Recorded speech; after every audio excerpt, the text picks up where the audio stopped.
ഇന്ന് നമുക്ക് തേങ്ങാപ്പാൽ ഒഴിച്ചിട്ട് നല്ല നാടൻ രീതിയിലുള്ള മീൻകറി ഉണ്ടാക്കാം. അതിന് വേണ്ടിയിട്ട് 2 തക്കാളി ചെറുതാണ് എടുത്തിട്ടുള്ളത്, 4 പച്ചമുളകും ഒരു ചെറിയ കഷ്ണം ഇഞ്ചിയും നീളത്തിലരിഞ്ഞത്, എല്ലാം നീളത്തിലരിഞ്ഞെടുത്തിട്ടുണ്ട്. പിന്നെ ഒരു 9 വലിയ ചുമന്നുള്ളിയാണ് എടുത്തിട്ടുള്ളത്, അത് വട്ടത്തിലരിഞ്ഞെടുത്തിട്ടുണ്ട്. പിന്നെ ഒരു 5 കുടംപുളി എടുത്തിട്ടുണ്ട്. കുടംപുളി ചെറിയ ചുളയാണ്, അതുകൊണ്ടാണ് 5 എണ്ണം എടുത്തിട്ടുള്ളത്. വലുതാണെങ്കിൽ അതിന് കുറച്ചെടുത്താൽ മതി. അതൊരു കുറച്ച് വെള്ളത്തിൽ ഒരു അരമണിക്കൂർ മുന്നേ ഇട്ട് വെച്ചിട്ടുണ്ട്. പിന്നെ ഒരു അരമുറി തേങ്ങയും പിന്നെ ഒരു മുറിയിൽ നിന്ന് കുറച്ചും കൂടെ തേങ്ങയും കൂടെ ചേർത്തിട്ട് 1/4 കപ്പ് വെള്ളം ഒഴിച്ചിട്ട് നന്നായിട്ട് അടിച്ചിട്ട് ഒരു അരക്കപ്പിൻ്റെ അടുത്ത് ആദ്യത്തെ പാലെടുത്ത് വെച്ചിട്ടുണ്ട്. പിന്നെ ഒരു 2.5 കപ്പോളം രണ്ടാം പാലും എടുത്ത് വെച്ചിട്ടുണ്ട്. പിന്നെ നമ്മൾ ഇതുപോലെ ഒരു പേസ്റ്റ് ഉണ്ടാക്കി വെക്കണം. ഇത് 4 ടീസ്പൂൺ മുളക് പൊടിയും 1 ടീസ്പൂൺ മല്ലിപ്പൊടിയും 1/2 ടീസ്പൂൺ മഞ്ഞൾപ്പൊടിയും 1/4 ടീസ്പൂൺ വെളിച്ചെണ്ണയും പിന്നെ കുറച്ച് വെള്ളം കൂടെ ഒഴിച്ചിട്ട് ഇതുപോലെ പേസ്റ്റ് ആക്കിയിട്ട് വെക്കുക. അതാണത്. പിന്നെ മഞ്ഞക്കോരയാണ് എടുത്തിട്ടുള്ളത്. മീൻ 1 കിലോൻ്റെ അടുത്തുണ്ട്. അത് ക്ലീൻ ചെയ്ത് വന്നപ്പോൾ ഒരു കുറച്ച് മാറിക്കാണും, അത്രയാണ് എടുത്തിട്ടുള്ളത്. ഇനി നമുക്ക് കറി ഉണ്ടാക്കാം. ചട്ടി ചൂടായിട്ട് വരുമ്പോൾ ഏകദേശം 2 ടീസ്പൂൺ വെളിച്ചെണ്ണ ചേർത്ത് കൊടുക്കാം.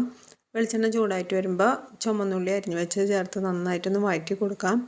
ഗോൾഡൻ കളറൊന്നും ആവണ്ട, നന്നായിട്ടൊന്ന് വഴറ്റിയാൽ മതി. അത് കഴിഞ്ഞിട്ട് കുറച്ച് കറിവേപ്പില ചേർത്ത് കൊടുക്കാം. പിന്നീട് നമ്മൾ നേരത്തെ ഉണ്ടാക്കി വെച്ച മുളകിൻ്റെ ആ പേസ്റ്റ് ഉണ്ടല്ലോ, അത് മൊത്തത്തിൽ ചേർത്ത് നന്നായിട്ട് വഴറ്റി കൊടുക്കുക. എണ്ണ തെളിയുന്ന വരെ വഴറ്റി കൊടുക്കുക. തീ കൂട്ടിയിട്ടോ തീ കുറച്ചിട്ടാണെങ്കിലും കുഴപ്പമില്ല, അതെങ്ങനെയാണെങ്കിലും കുഴപ്പമില്ല കേട്ടോ.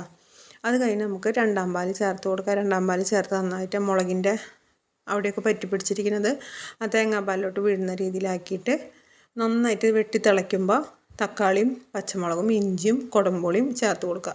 അത് കഴിഞ്ഞ് 1 ടീസ്പൂൺ ഉപ്പ് ചേർത്തിട്ട് നന്നായിട്ട് ഇളക്കി മിക്സ് ചെയ്യുക. ഈ സമയത്ത് ഉപ്പില്ലെങ്കിൽ കറക്റ്റ് പാകത്തിന് ഉപ്പാക്കി വെച്ചേക്കണേ. അത് കഴിഞ്ഞ് നമുക്ക് മീൻ ഇട്ട് കൊടുക്കാം. മീൻ ഇട്ടിട്ട് ഇങ്ങനെ കുത്തിയൊന്നും ഇളക്കരുത്, പതുക്കേനെ മീനെ താത്തി കൊടുത്താൽ മതി. എന്നിട്ട് തിള വരുമ്പോൾ അടച്ച് വയ്ക്കുക. അന്നേരം തീ കുറച്ച് വയ്ക്കുക. ഒരു 5 മിനിറ്റൊക്കെ കഴിയുമ്പോൾ എണ്ണയൊക്കെ ഇങ്ങനെ തെളിഞ്ഞ് വരും.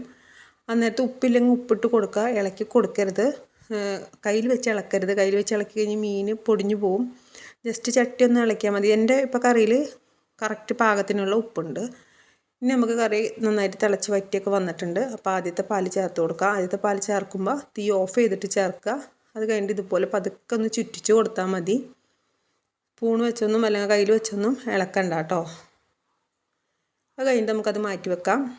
എന്നിട്ടൊരു ചെറിയ പാത്രം ചൂടാകുമ്പോൾ കുറച്ച് വെളിച്ചെണ്ണ കൂടെ ഒഴിച്ച് കൊടുക്കാം. എന്നിട്ട് ഒരു 6 7 അല്ലി ചുമന്നുള്ളി അരിഞ്ഞത് അതും ചേർത്തിട്ട് നന്നായിട്ടൊന്ന് വഴറ്റിയെടുക്കുക. ഒരു ഗോൾഡൻ കളർ ആവണ വരെ വഴറ്റുക. ഈ ഒരു പരിവാകുമ്പോൾ തീ ഓഫ് ചെയ്യുക. അത് കഴിഞ്ഞിട്ട് കുറച്ച് കറിവേപ്പില ചേർത്ത് കൊടുക്കാം. എന്നിട്ട് ഒരു 1/4 ടീസ്പൂൺ മുളക് പൊടിയും കൂടി ചേർത്തിട്ട് നമുക്ക് കറിയിലോട്ട് ഒഴിച്ച് താളിക്കാം. അപ്പോൾ ഇത്രയേ ഉള്ളൂ, നമ്മുടെ കറി റെഡി ആയിട്ടുണ്ട്. നല്ല എളുപ്പമാണ് ഉണ്ടാക്കാനായിട്ട്. നമ്മളെ സാധനങ്ങളൊക്കെ ഒരുക്കി വെക്കുകയാണെങ്കിൽ പെട്ടെന്ന് തന്നെ നമുക്ക് ഉണ്ടാക്കാം. പിന്നെ കുറച്ച് വെളിച്ചെണ്ണ കൂടുതലാണ് ഞാൻ ഇതിൽ ഉപയോഗിച്ചിട്ടുള്ളത്. അപ്പോൾ നിങ്ങൾക്ക് വെളിച്ചെണ്ണ കുറച്ച് ഉപയോഗിക്കുന്നവരാണെങ്കിൽ അതനുസരിച്ച് കുറച്ചാൽ മതി കേട്ടോ. പിന്നെ ഈ കറി നമ്മൾ തണുത്തതിന് ശേഷം മാത്രം കഴിക്കുക. അപ്പോഴാണ് അതിൻ്റെ കറക്റ്റ് ടേസ്റ്റ് അറിയുള്ളൂ.